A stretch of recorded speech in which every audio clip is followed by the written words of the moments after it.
我爸爸打鼾。作者七星潭。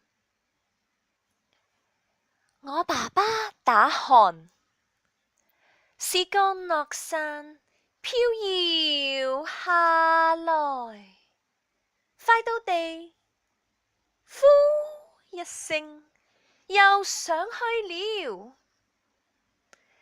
我爸爸打鼾，是冬天的汽車的發動，走動了，吐吐吐，衝幾聲又停止了。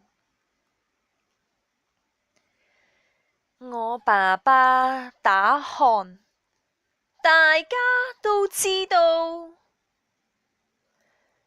告訴他，他就是不肯承認。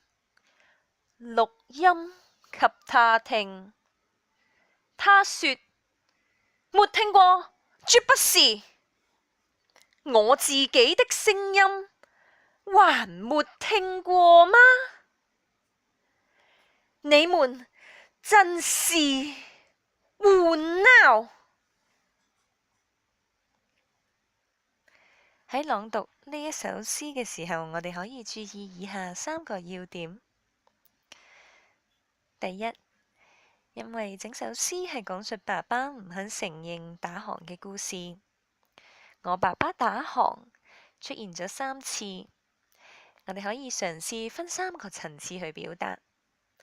第一次係以講悄悄話嘅方式，第二次用咗比較大方嘅描述，第3次會變咗做一個慨嘆嘅感覺。